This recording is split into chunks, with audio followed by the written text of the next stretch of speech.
Hello, everyone. Welcome to Vanished Chicagoland Stories, the podcast. I'm your host, Pete Costanas. This is episode 139, season 6. And today's date is June 12th, 2022. And believe it or not, this I did another podcast episode yesterday, and also another one on my other podcast, TV Oblivion. I will do that one today as well. Today's episode, I will talk about Wanzer Dairy, and it was a company based in Chicago. I'll talk about its history and my memories of it. Also, I'll do a recap of past posts on my Facebook page, Vanished Chicagoland. But first, the program will go into a commercial break, and this program is brought to you by Topol, the smoker's tooth polish. I remember this commercial very well, indeed. And the commercial is from 1980, so enjoy, everybody. Thank you. See this ugly yellow stain? That's what comes from cigar or cigarette smoke. Just think what smoking a pack a day, every day, could do to your teeth.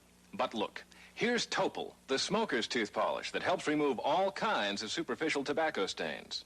Topol starts to work immediately to clean your teeth and to help remove these stains. Just use Topol week after week and watch your teeth get brighter and brighter. Topol, the smoker's tooth polish, now in 3-ounce regular or 7-ounce fluoride.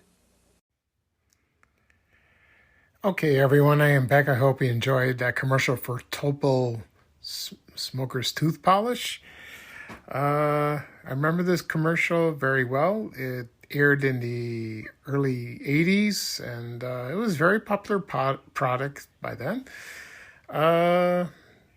If you notice the commercial, if you watched it on YouTube, the guy is holding a shirt and he's blowing smoke through it, and then he turns it around, and there's a big stain on it, and it's all that yellow gunky stuff that's on your teeth when you smoke a lot or drink a lot of coffee, because they stain your teeth.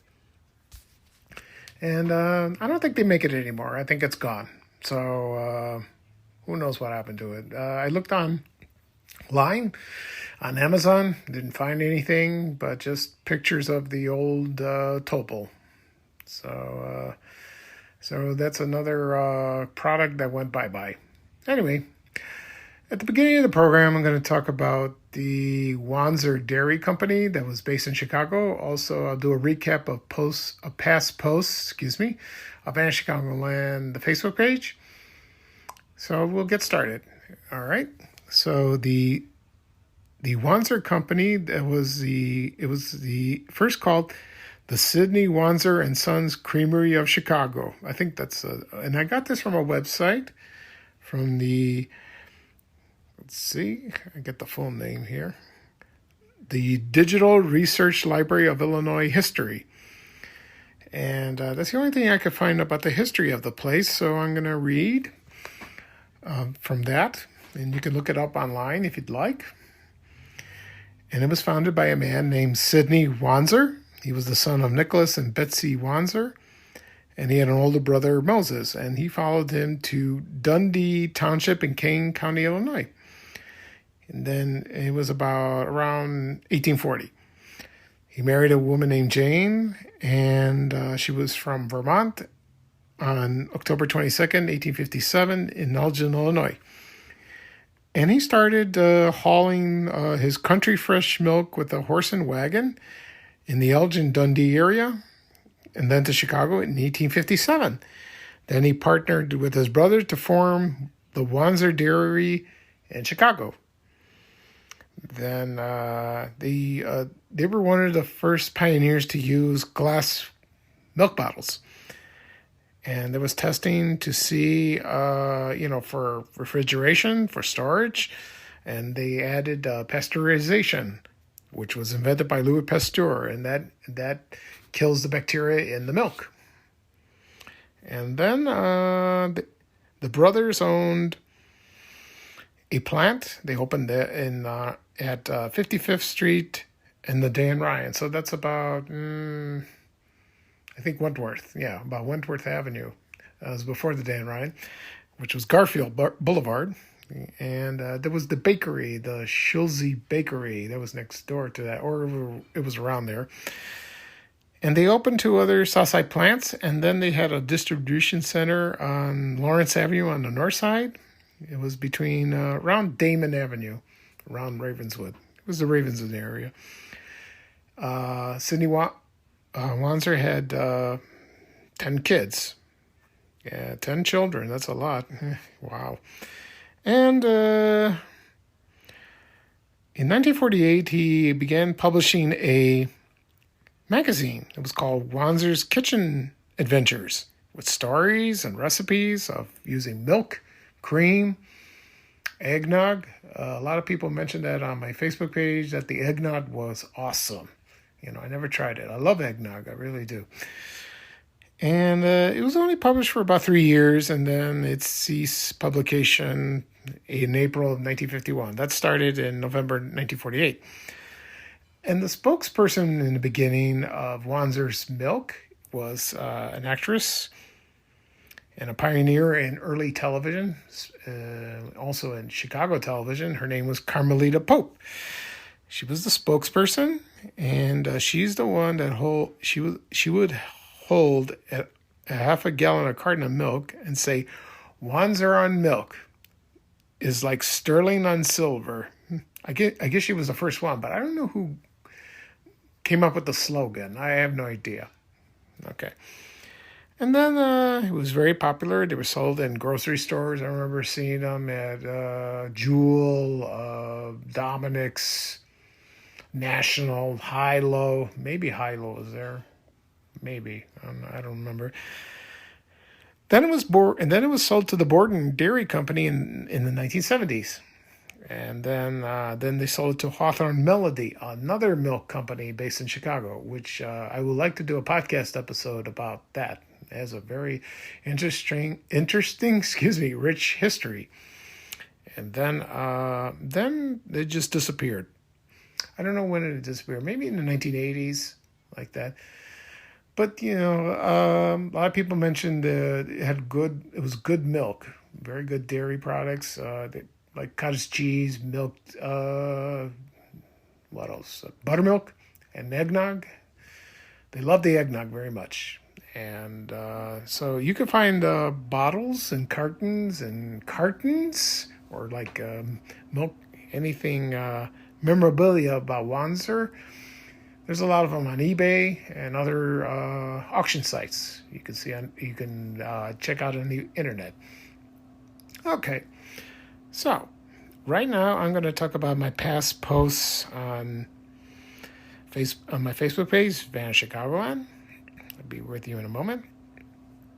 So here we go. The first one was an ad, of course, for Dressel's Cakes. One of the most popular topics I always post on Vanished Chicagoland, because people miss this place and the cakes very much. They were delicious, awesome. And decadent. And it was an ad for Dressel's birthday cakes. I'm sure people order them for a special occasion, like a birthday. They also had graduation cakes. I remember I saw an ad of that a long time ago. I posted it on my page. People still miss this. Like I said before, they miss it. Wolf's Bakery in Evergreen Park on 95th Street near Kedzie, they do make the chocolate fudge cake. Some people say it's almost identical to that. Some people say, nah.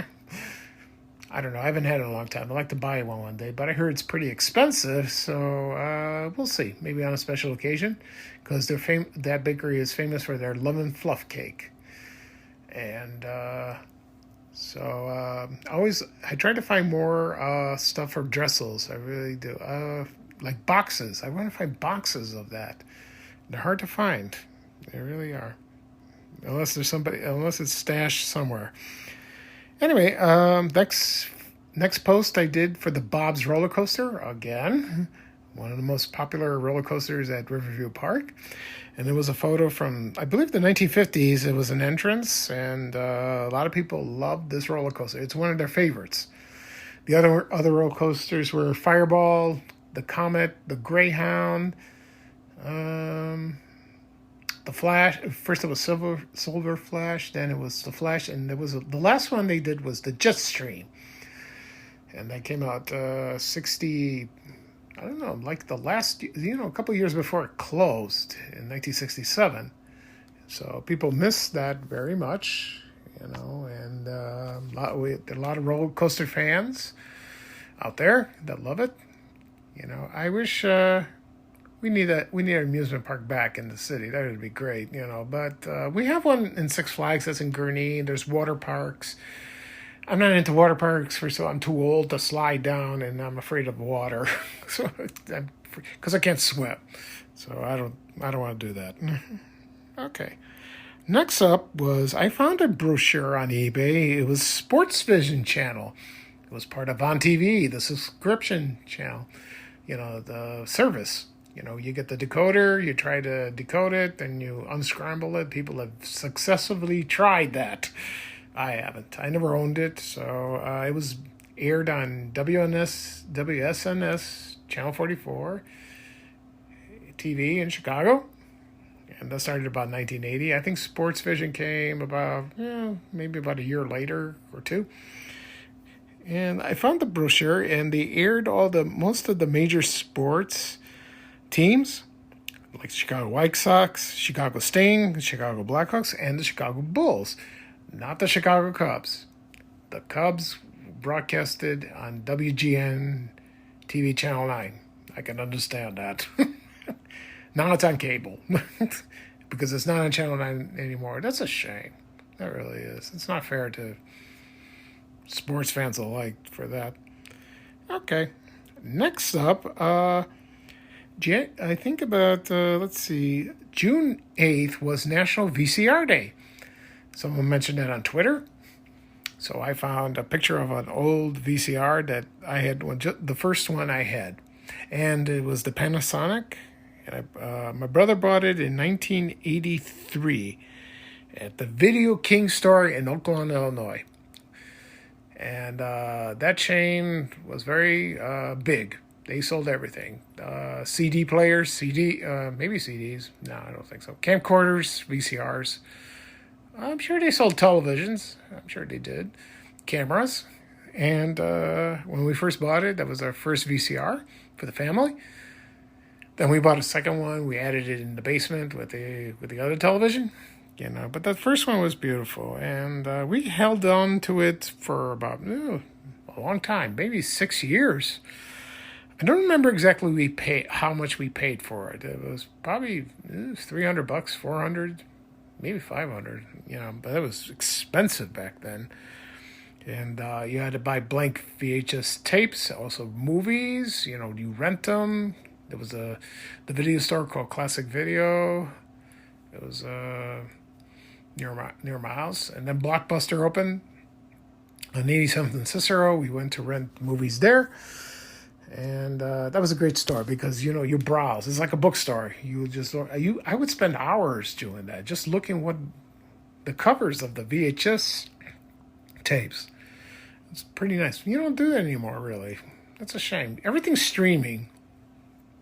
It's convenient, but it's not the same. Everything's too fast and too lazy. Okay, so next up was a photo of a Martin gas station, and some people remember the Purple Martin. I don't know much information about that. I'd like to do a podcast about that. And the photo was from 1959. It was located at 649 North LaSalle Street in Chicago, and a lot of people remembered it. I remember one Martin gas station was in Chicago Ridge. It's like 95th Street west of Ridgeland by the mall. I remember that. And I think one in Cicero in Oak Lawn. I think so. And so that was a good photo. Next up, I found a plate from Prince Castle's Hamburgers and Ice Cream. I never eaten there, but from what I've heard from people, that the ice cream was awesome. Also the food, and it was famous for their square. It was famous for their square scoop, like that. And I think that was the only place that did that. And then it turned into Cock Robin later on. And the one that I remembered was in Oak Lawn at Southwest Highway and Cicero Avenue. Not at the corner. It was right after. There was a Danny Boy gas station. I knew the the sons. I knew the son of the owner. He was in the same class with me in grade school, and people liked that restaurant. They really did. They miss it, and it was very good. Okay. Next up, we have Creature Features ad. It was from June 10th, 1972. And the movies that aired was the 1940 movie Before I Hang. And also, it was starred Boris Karloff. And the second one was the 1944 movie Dead Man's Eyes that starred Lon Chaney Jr. What a great lineup. I don't think I've seen those movies, but maybe I will. I heard some mystery, like there's horror in it, but okay. And let's see what else. Well, that's it. That's it for the post. So if you have trouble accessing the episodes of my podcast, if they're on my social media accounts, Facebook and Twitter, you can tap it. And it'll take you directly to the website that lists all the episodes you want to listen. It's on Anchor. It's on anchor.fm. You would see them. Also, if you have a phone or smartphone and you have any apps available, click on Apple Podcasts, Google Podcasts. If you subscribe to all of them. Excuse me. Also to Stitcher, Breaker. What else? Overcast, and also Amazon Music. I also have a YouTube channel, also called Vanished Chicagoland Stories. You can go on YouTube, type in the search, you will find it. Just click and listen. It's free, so don't worry about that. And I also have another podcast I did today called TV Oblivion. That's about old TV shows that are no longer around and hardly mentioned ever. So I started that about a couple weeks ago, and I finished episode 5, and it's pretty long. So I talk about each show in every decade. It's a lot of fun. I love it doing it. Okay. So that'll be all today. This is Pico Stanis, your host for Vanished Chicagoland Stories, the podcast. Thank you for joining me. I'll have another episode sometime this week. We'll see. It's going to be a hot week. Well, only a couple of days. Tuesday, Wednesday. We'll see.